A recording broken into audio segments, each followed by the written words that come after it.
Good morning student. आज हम लोग एनसीईआरटी जो फर्स्ट चैप्टर है 12th क्लास का, उसके प्रॉब्लम की चर्चा करेंगे। थ्योरेटिकल पार्ट उसका बताया था मैंने फर्स्ट चैप्टर का। गॉस थ्योरम उसमें अभी रह गया है। पहले उससे रिलेटेड कुछ प्रॉब्लम की चर्चा कर लेते हैं, फिर गॉस थ्योरम की चर्चा करेंगे। अब इसमें आप देखिए पहला प्रॉब्लम क्या है। पहला प्रॉब्लम दिया हुआ है, what is the force between two small charge spherical sphere having charge 2 into 10 to the power minus 7 coulomb and 3 into 10 to the power minus 7 coulomb placed 30 cm apart in air। Problem में कह रहा है कि दो small charge sphere के बीच कितना force लगेगा अगर उसको 30 सेंटीमीटर की दूरी पर हवा में रखा जाए। तो यहाँ पर आप देखिए, जैसे ये एक स्मॉल स्फीयर ये है, ये मान लो एक स्फीयर है, इस पर चार्ज है Q1। ये स्फीयर, इस स्फीयर पर चार्ज है Q1। दूसरा यह एक स्फीयर, इस पर चार्ज है Q2 और दोनों के बीच का दूरी है। तो हम लोगों ने कूलम्ब लॉ में पढ़ा था कि दो स्फीयर Q1 और Q2 r दूरी पर रखा गया हो तो फोर्स का formula 1/4 pi epsilon not Q1 into Q2 by r square. तो क्या होगा, यहाँ एक चीज नोट करने वाला है, ये चार्ज पॉजिटिव है, ये भी चार्ज पॉजिटिव है, इसलिए यह चार्ज इस चार्ज को इधर रिपेल करेगा और यह चार्ज इस चार्ज को इधर रिपेल करेगा। तो F का वैल्यू क्या हो जाएगा, F बराबर क्या लिखे, F का जो वैल्यू होगा वो हमारा हो जाएगा 1/4 पाई epsilon not Q1 into Q2 by r square. For air, air के लिए इसका वैल्यू 1/4 पाई एप्सिलॉन नॉट का वैल्यू, यहाँ आप चाहें तो एप्सिलॉन r भी रख सकते हैं। और for air epsilon r is equal to 1, तो क्या हो जाएगा, F बराबर हो जाएगा 1/4 पाई epsilon not Q1 into Q2 by r square.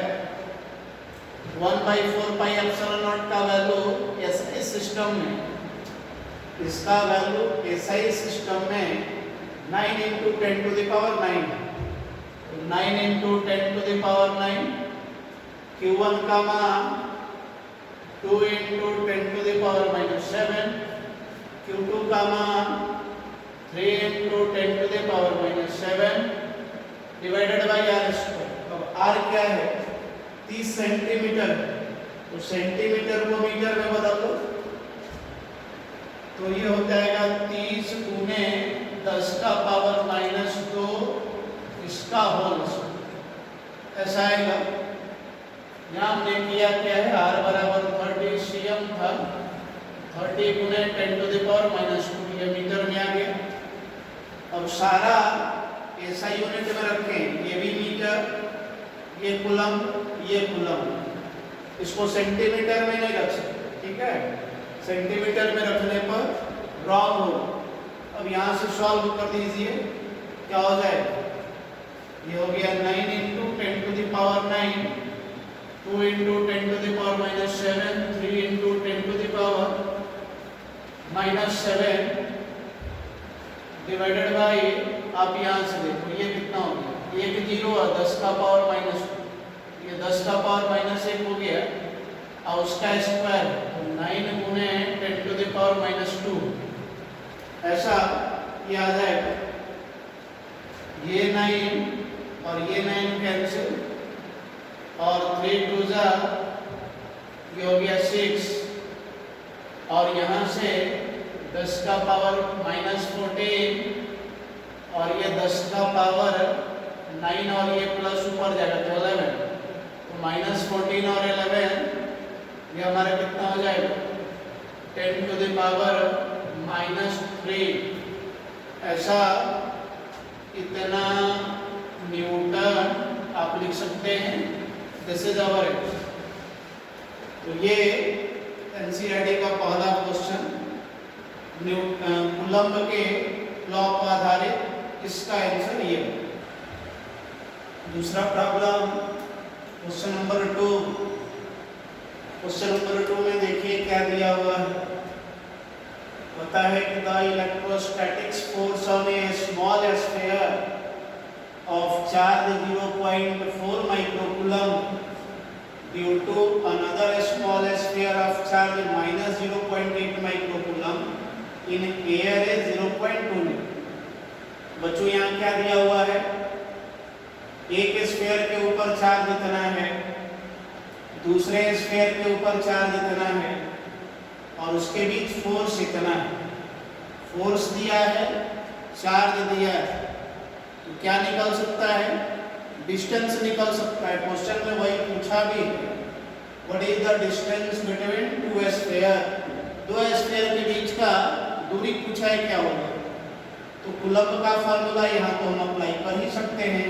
Coulomb का फार्मूला हमारा क्या था, दो चार्ज Q1 Q2 r दूरी पर हो तो लगने वाला force 1/4 pi epsilon not Q1 × Q2/r²। उस फार्मूला को आप अप्लाई करिए तो यहाँ हम सॉल्यूशन लिख सकते हैं।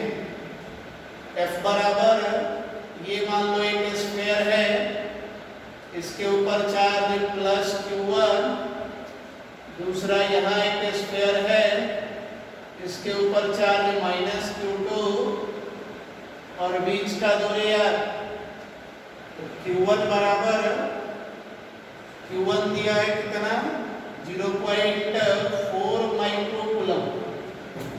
Microcoulomb is not SI unit, so it converted into SI unit and let us write 0.4 × 10 to the power -6 coulomb. Q1 आ गया। उसी प्रकार से Q2 -0.8 microcoulomb, -0.8 × 10 to the power -6 coulomb SI unit में कन्वर्ट हो गया। R का वैल्यू कितना है, R बराबर हमारा क्या दिया है, निकालना है। F हमारा क्या है 0.2 न्यूटन। तो यहाँ पर आप देखिए एक चार्ज पॉजिटिव है और एक चार्ज निगेटिव, तो फोर्स का नेचर क्या होगा, फोर्स का नेचर अट्रैक्टिव होगा।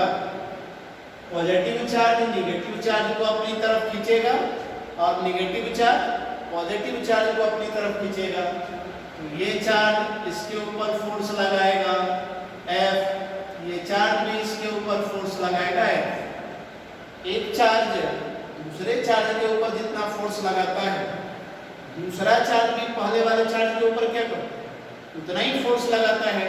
तो आप देखो यहाँ पर क्वेश्चन का जो बी पार्ट है इसमें पूछा है what is the force on second sphere into first. First के द्वारा सेकंड पर अगर फोर्स 0.2 न्यूटन लग रहा है तो सेकंड के द्वारा फर्स्ट पर भी कितना फोर्स लगेगा 0.2 ही न्यूटन। तो बी पार्ट का आंसर क्या होगा, बी पार्ट का आंसर होगा the two sphere apply equal magnitude of force on each other, therefore force on first sphere by second sphere is again 0.2। तो इसका आंसर क्या होगा 0.2 न्यूटन। अब R पूछा है, R निकाल दीजिए। R कैसे आएगा, F बराबर होता है 1/4 पाई एप्सिलॉन नॉट Q1 × Q2/r²। कुछ नहीं दिया है मतलब हवा में, तो हवा के लिए तो एप्सिलॉन आर यहाँ पर आता, लेकिन उसका वैल्यू 1 और इसका वैल्यू ऐसा है सिस्टम में 9 × 10⁻9। Q1 का वैल्यू 0.4 × 10⁻6। Q2 का वैल्यू, अब ये निगेटिव है तो यहाँ क्या हम निगेटिव साइन रखते हैं, तो आंसर होगा नहीं, क्योंकि ये फोर्स का मैग्नीट्यूड का फॉर्मूला है, इसलिए इसमें चार्ज का खाली मैग्नीट्यूड रखेंगे, ये निगेटिव साइन नहीं रखेंगे। तो 0.8 × 10⁻6 डिवाइडेड बाई r²। तो r² निकालना है, f का वैल्यू दिया है 0.2। अब आप इसको r को इधर ले आएंगे, r² बराबर हो जाएगा कितना, 9 × 10⁻9 0.4 × 10⁻6 into 0.8 10⁻6 डिवाइडेड बाई 0.2। r निकालना है, इसलिए रूट में आप कर दो, r बराबर हो जाएगा √9 × 10⁻9 0.4 10⁻6 0.8 10⁻6 डिवाइडेड बाई 0.2। अब आप देखो इस पॉइंट को इस पॉइंट से हटा दिया, ये 2, ठीक है, तो ये कितना हो जाएगा, और इसको हम क्या कर सकते हैं, √9 ये हो गया, और 10 का पावर 9, 10 का पावर ये हो गया 12। तो 12 में से -12 में से 9 चला गया, 10⁻³ हो, हाँ, और इनटू ये 2 को यहाँ मल्टीप्लाई करेंगे तो 1.6। तो ये क्या हो जाएगा, ये √अंडर हो गया, पॉइंट हटा दें, पॉइंट हटाएंगे तो बटे में 10, 1.6 को 16/10 लिख सकते हैं, 10 ऊपर जाएगा तो ये 9 × 16 10 का पावर -4 कितना हो गया, 9 का √3 16 का 4 10⁻²। ये हमारा मीटर में आ गया, 12 × 10⁻² metre. This is equal to 12 × 10⁻² into 100 centimetre. This is 12 centimetre. This is the answer.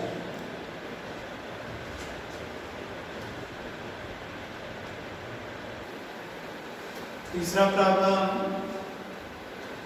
Problem में देखिए क्या दिया हुआ है, check the ratio Ke² GMEMT is dimensionless. आपको ये चेक करना है, यह जो रेशियो है यह रेशियो डायमेंशनलेस है। कैसे चेक होगा, आप देखो यहाँ सॉल्यूशन, ये रेशियो डायमेंशन ऐसे चेक करना है।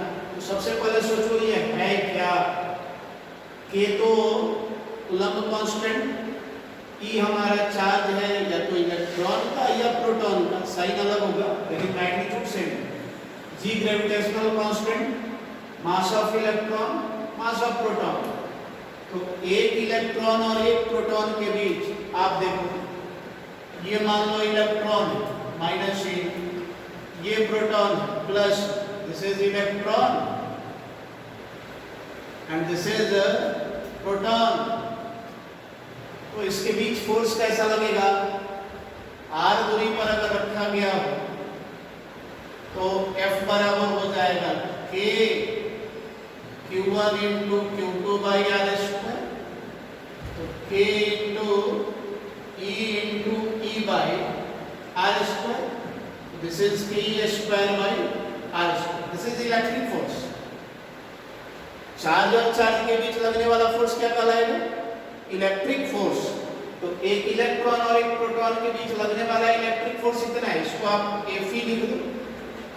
लेकिन एक इंपॉर्टेंट चीज यह भी है कि इलेक्ट्रॉन को मास है, प्रोटॉन को मास है, और न्यूटन ने बताया था कि दो बॉडी को अगर मास हो तो दोनों एक दूसरे को अट्रैक्ट करता है। This is Newton's law of gravitation. तो Fg हमारा कितना Fg प्रोटॉन और इलेक्ट्रॉन के बीच लगने वाला ग्रेविटेशनल फोर्स, ये क्या हो जाएगा G m1 into m2 by r square. तो अब G यहाँ पर m1 क्या है, मास ऑफ इलेक्ट्रॉन, m2 क्या है, mass of proton by r square. This is the electric force, this is gravitational force. अब इलेक्ट्रिक फोर्स और ग्रेविटेशनल फोर्स का रेशियो देखिए तो Fe बाई Fg अगर करें तो ke square by r square और बटे में G me mp by r square, this r square cancel, तो क्या आ गया Fe बटा में Fg this is equal to ke square by G me into mp। अब आप देखो तो this is force and this is also force, तो फोर्स का डायमेंशन बटे में फोर्स का डायमेंशन क्या हो जाएगा, डायमेंशनलेस। तो डायमेंशन लिखेंगे Fe बाई Fg का जो डायमेंशन होगा वो ke square by G me into mp का डायमेंशन, तो फोर्स का dimension mlt minus 2 by mlt minus 2, this is ke square by G me into mp and you see here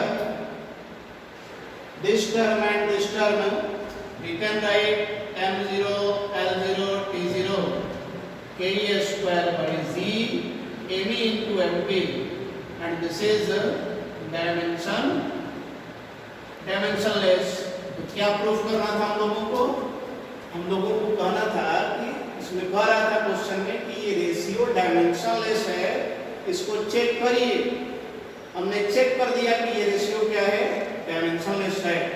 अब कहता है क्या, look up the table of physical quantity and determine the value of this ratio। इसका value क्या होगा, value इसका तो ke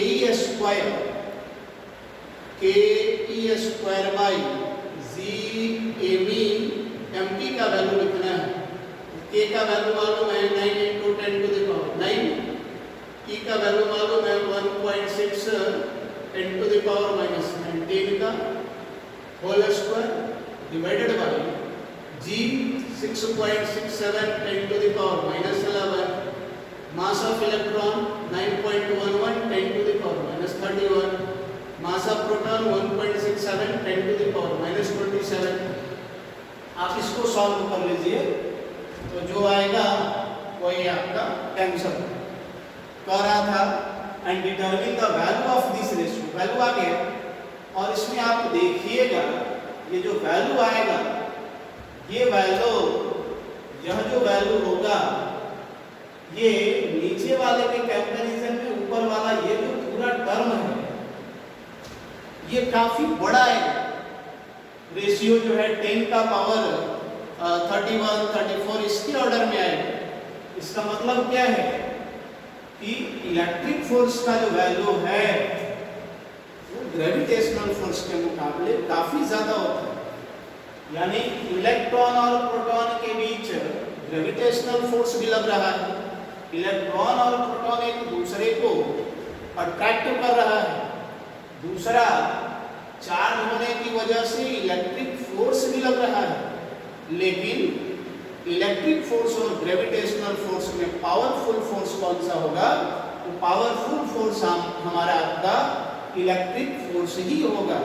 तो चार्ज की वजह से जो फोर्स लगता है that force is much greater than force acted due to mass। This is the property of electrostatics force। electrostatics force का वैल्यू ज्यादा होता है, इसलिए इस केस में आपका ये रेशियो आप यहाँ से कैलकुलेट कर सकते हैं। ये हमारा एनसीईआरटी का प्रॉब्लम नंबर 3। क्वेश्चन नंबर 4, चौथा क्वेश्चन देखिए क्या है। Explain the meaning of a statement of electric charge of a body is quantized. कह रहे हैं कि बॉडी का चार्ज क्वांटाइज होता है, इसका क्या मतलब है? तो इसको हम लोगों ने पढ़ा था, क्वांटाइजेशन ऑफ चार्ज के बारे में आपको बताया था कि किसी भी बॉडी पर जो चार्ज पाया जाता है वह चार्ज क्या होता है? वह चार्ज इलेक्ट्रॉनिक चार्ज का इंटीग्रल मल्टीपल होता है, यानी Q is equal two plus minus n into E, this is the quantization of charge. तो वही पूछ रहा है कि क्वांटाइजेशन ऑफ चार्ज का क्या मतलब है, किसी बॉडी पर चार्ज क्वांटाइज है उसका क्या मतलब है? हम क्या यहाँ लिखेंगे? क्वांटाइजेशन ऑफ चार्ज क्या हम लिख सकते हैं? charge found on the body, charge found on the body is the integral multiple of electronic charge found on the body is the integral multiple of electronic charge. Therefore Q is equal to plus minus n into E, जहाँ पर n क्या है? Where n is equal to 1, 2, 3 and so on integer, और E हमारा 1.602 10 to the power minus 19 coulomb. This is one quantum charge. तो quantization of charge से क्या मतलब है? क्वांटाइजेशन ऑफ चार्ज का मतलब है कि किसी भी बॉडी पर जो चार्ज पाया जाता है वह चार्ज E का इंटीग्रल मल्टीपल होगा, यही हमारा क्वांटाइजेशन ऑफ चार्ज है। ऐसे प्रीवियस लेक्चर में भी इस चीज को बताया गया। दूसरा क्या पूछता है? कहता है कि why can ignore when dealing with microscopic और क्वांटाइजेशन ऑफ चार्ज को क्यों इग्नोर कर देते हैं अगर हम माइक्रोस्कोपिक लेवल पे बात करें?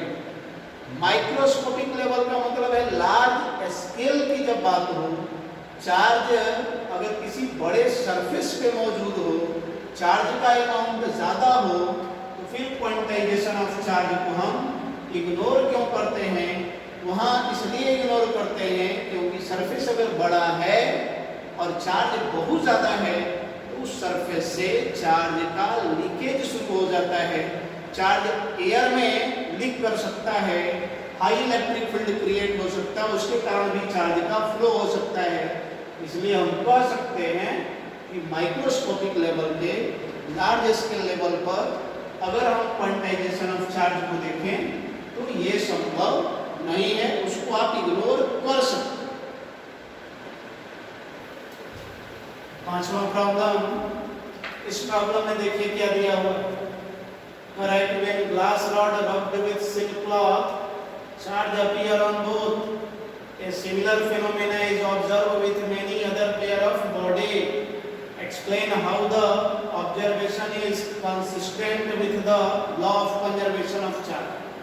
Law of conservation of charge क्या है? Law of conservation of charge कहता है किसी भी फिजिकल या केमिकल प्रोसेस में पूरे सिस्टम का हम चार्ज बदल नहीं सकते, यानी किसी सिस्टम पर शुरू में जितना चार्ज होता है उस सिस्टम पर बाद में भी उतना ही चार्ज होता है। हाँ, सिस्टम के पार्ट का चार्ज बदल सकते हैं। जैसे मान लो ये हमारा glass rod, this is glass rod and this is silk cloth,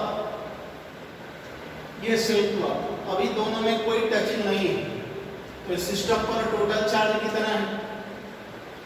total charge on system, system का मतलब क्या? सिस्टम का मतलब ग्लास रॉड और सिल्क क्लॉथ को मिला के सिस्टम, तो total charge on system 0।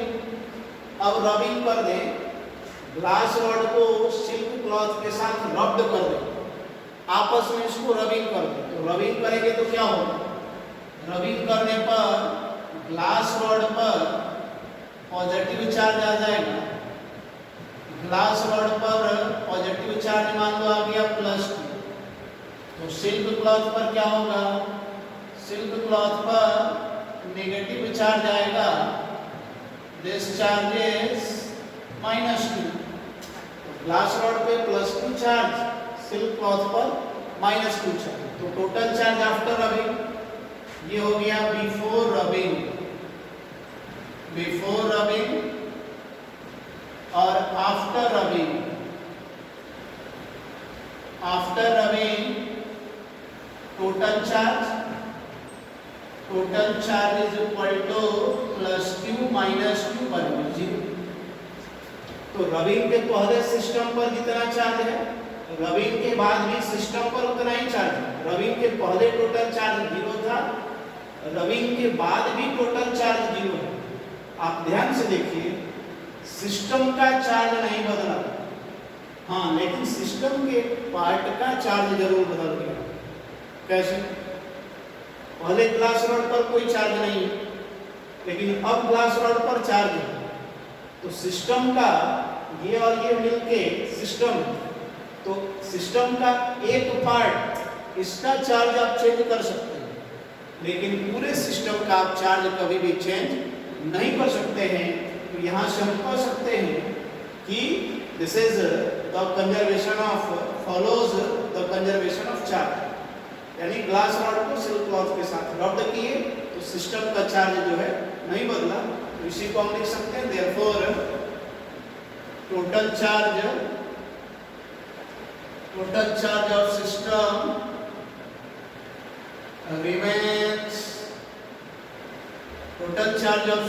remains conserved।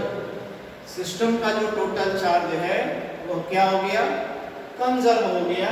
This is the problem number 5। Question number 7 आप देखिए, 7वां क्वेश्चन कहता है an electrostatic field line is a continuous curve, that is a field cannot have sudden break. Why not? पर एक electric field line जो है वो कंटिन्यूअस कर्व है, उसमें किसी भी प्रकार का ब्रेक नहीं होता। ऐसा क्यों? तो हम लोग इलेक्ट्रिक लाइंस ऑफ फोर्स का प्रॉपर्टी पढ़े हैं। इलेक्ट्रिक लाइंस ऑफ फोर्स एक जगह से जब शुरू होता है, हम जानते हैं कि पॉजिटिव चार्ज से शुरू होगा तो नेगेटिव चार्ज पर खत्म होगा। तो नेगेटिव चार्ज अगर अगल बगल कहीं है तो लाइंस ऑफ फोर्स क्या होगा? वहीं जाके ना खत्म होगा। बीच में कहीं पर भी लाइंस ऑफ फोर्स खत्म हो गया? नहीं खत्म होगा। हाँ, अगर सिंगल पॉजिटिव चार्ज है तो भी लाइंस ऑफ फोर्स वहां से शुरू होता है और कहां पर खत्म होता है? इन्फिनिटी पर जाके खत्म होता है। तो कह रहे हैं कि इसमें ब्रेक नहीं होता, उसका कारण क्या है? तो ब्रेक नहीं होने का कारण क्या है? क्योंकि उसका यह प्रॉपर्टी है, electric lines of force always start from positive charge and terminate on negative charge. जब भी खत्म होगा तो कहाँ खत्म होगा? नेगेटिव चार्ज पर ही खत्म होगा, बीच में कभी भी खत्म वो नहीं हो सकता है। और ऐसे भी किसी चार्ज को अगर आप इलेक्ट्रिक फील्ड में छोड़ दें तो चार्ज जिस पाथ पर चलता है, तो वही हमारा path electric lines of force है। तो इलेक्ट्रिक फील्ड में चार्ज को छोड़ दीजिएगा तो कहीं पर चार्ज रुकेगा क्या? नहीं रुकेगा। क्यों नहीं रुकेगा? क्योंकि चार्ज के ऊपर फोर्स इलेक्ट्रिक फील्ड लगाएगा, और इलेक्ट्रिक फील्ड फोर्स लगाना कब बंद करेगा? जब चार्ज इलेक्ट्रिक फील्ड के बाहर हो, यानी इलेक्ट्रिक लाइंस ऑफ फोर्स कहाँ खत्म होगा? वो इलेक्ट्रिक फील्ड जहाँ नहीं होगा वही इलेक्ट्रिक लाइंस ऑफ फोर्स नहीं हो सकता है। अदरवाइज जहाँ इलेक्ट्रिक फील्ड है वहाँ इलेक्ट्रिक लाइंस ऑफ फोर्स होगा ही, उसमें किसी भी प्रकार का ब्रेक नहीं हो सकता। दूसरा क्या पूछ रहा है कि Y electric lines of force never cross each other. इसका भी एक्सप्लेनेशन हम लोगों ने थ्योरेटिकल क्लास में दिया था कि दो इलेक्ट्रिक लाइंस ऑफ फोर्स एक दूसरे को क्रॉस क्यों नहीं करता है? क्योंकि दो इलेक्ट्रिक लाइंस ऑफ फोर्स अगर एक दूसरे को क्रॉस कर गया तो जिस जगह पर क्रॉस करेगा वहां पर दो टेंजेंट खींचा जाएगा और वो दो डायरेक्शन देगा इलेक्ट्रिक फील्ड इंटेंसिटी का। और इलेक्ट्रिक फील्ड इंटेंसिटी का दो डायरेक्शन हो नहीं सकता है, उसका एक ही डायरेक्शन है। तो जैसे ये मान लो एक इलेक्ट्रिक लाइन्स ऑफ फोर्स है, दूसरा ये एक इलेक्ट्रिक लाइन्स ऑफ फोर्स है, यहाँ इंटरसेक्ट किया, तो ये हमारा इंटेंसिटी E1 का डायरेक्शन और इस कर्व की वजह से इंटेंसिटी E2 का direction. This is not possible. तो दो इलेक्ट्रिक लाइन्स ऑफ फोर्स क्या होगा? Two lines of force, two lines of force never intersect each other. क्यों? Because if they intersect each other, then two tangent are drawn at the point of intersection, which gives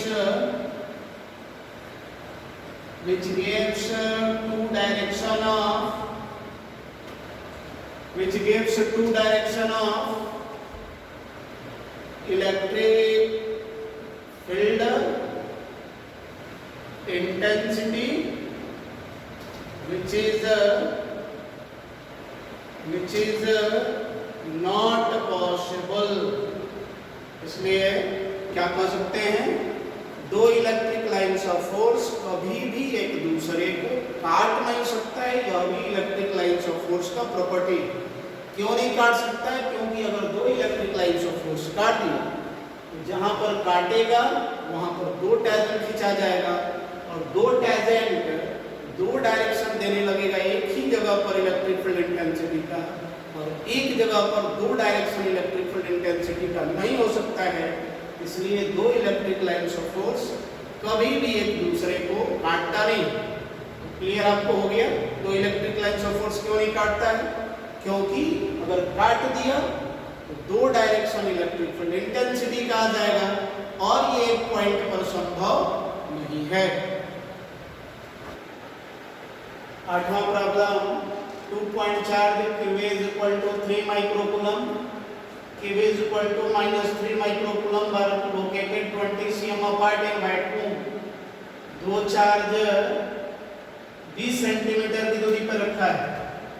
तो यहाँ एक charge मान लो QA और यहाँ एक charge मान लो Q, ऐसा हो गया। और 20 सेंटीमीटर दूरी यहाँ से यहाँ तक का कितना? 20 सेंटीमीटर। अब क्या पूछता है? QA हमारा कितना? 3 × 10⁻⁻⁶ कूलम। माइक्रोकूलम को कूलम में बदल दिए। QB हमारा -3 × 10⁻⁻⁶ कूलम। R हमारा 20 cm, तो 20 × 10⁻⁻2 मीटर। अब क्या करता है? What is the electric field at the mid point O of the line joining two charges. यहाँ पर मिड में इलेक्ट्रिक फील्ड क्या होगा? अब देखिए यहाँ पर कैसे इलेक्ट्रिक फील्ड निकलेगा। ये भी पॉइंट चार्ज है, ये भी पॉइंट चार्ज है। ये दूरी यहाँ से ये दूरी R बराबर 10 सेंटीमीटर ये होगी। तो पॉइंट चार्ज से R दूरी पर इलेक्ट्रिक फील्ड, Q चार्ज से R दूरी पर इलेक्ट्रिक फील्ड कितना? Q/4πε0 r²। डायरेक्शन किधर होगा? वहां पर इलेक्ट्रिक फील्ड का डायरेक्शन निकालना होगा। वहां 1 कूलम्ब का चार्ज रखते हैं। क्या करते हैं? 1 कूलम्ब का चार्ज रखते हैं। तो यहाँ 1 कूलम्ब का चार्ज आप रखिए, तो ये Q चार्ज 1 कूलम्ब के चार्ज को क्या करेगा? पॉजिटिव है ये, तो रिपेल करेगा, इंटेंसिटी हो गया E1। और ये चार्ज नेगेटिव है, तो 1 कूलम्ब के चार्ज को ये चार्ज क्या करेगा? अट्रैक्ट करेगा, तो इसके कारण इंटेंसिटी E2। तो Q1 के कारण इंटेंसिटी यहाँ E1, Q2 के कारण इंटेंसिटी E2। अब चूंकि दोनों चार्ज का मैग्नीट्यूड सेम है, तो E1 का मैग्नीट्यूड E2 का मैग्नीट्यूड बराबर है।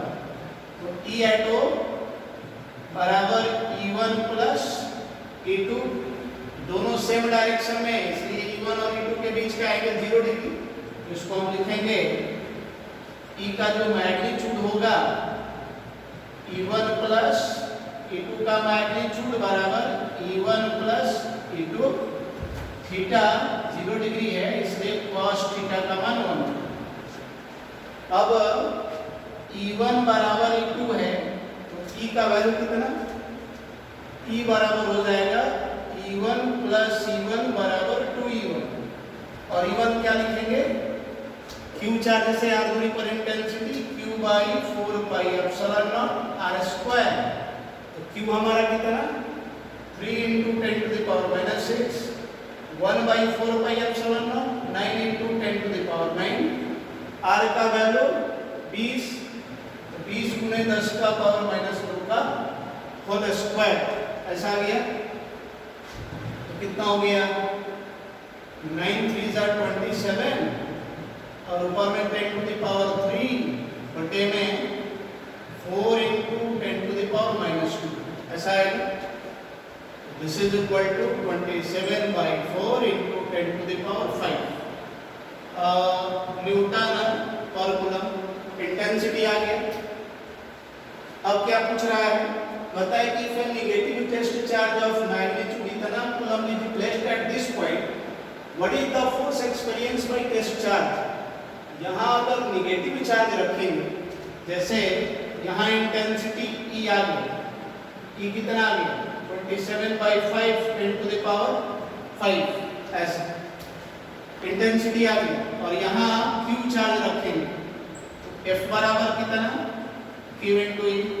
अब चार्ज क्या है, चार्ज निगेटिव है, चार्ज निगेटिव है तो फोर्स जो लगेगा E के अपोजिट इधर F है, वैल्यू कितना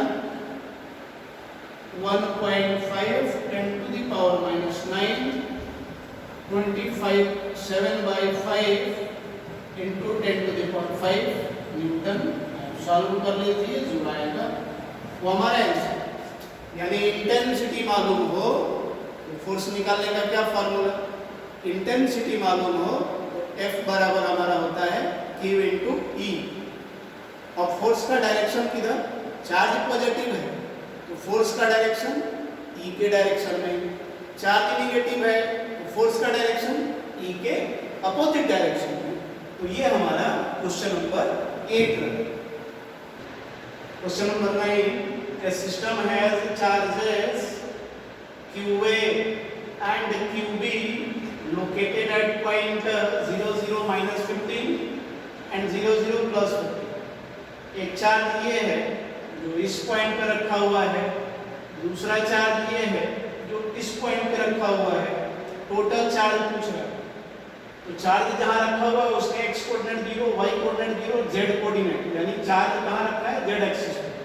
तो आप ऐसे करिए, इधर हम क्या करते हैं, इधर x मान लेते हैं, इधर y और ऊपर में z। Generally x y z लोग ऐसे मानते हैं, लेकिन राइट हैंडेड कोऑर्डिनेट सिस्टम में आप x इसको y इसको और इसको z मान सकते हैं। आप रोटेशन करके इसको ऐसा कर सकते हैं। तो एक चार्ज हमारा कहाँ रखा हुआ है 0 0 0 0 माइनस 15 cm। यहाँ पर चार्ज कौन सा QA, और दूसरा चार्ज QB रखा हुआ है, QB यहाँ QB है, QB 0 0 प्लस 15 cm। ये पॉजिटिव है, ये निगेटिव, तो टोटल चार्ज पूछ रहा है क्या होगा। तो जितना ये चार्ज है उतना ही ये चार्ज है, साइन अपोजिट है। तो Q total charge is equal to 0 0। क्यों, ये पॉजिटिव ये निगेटिव दोनों को सम करिएगा 0। लेकिन इंपॉर्टेंट चीज क्या है, इक्वल और अपोजिट चार्ज स्मॉल सेपरेशन पे रखा गया हो, तो उससे एक डाइपोल का फॉर्मेशन होता है और उस डाइपोल का dipole moment charge into charge separation. P हमारा डाइपोल मोमेंट हमारा हो जाएगा Q डेल्टा X। तो चार्ज हमारा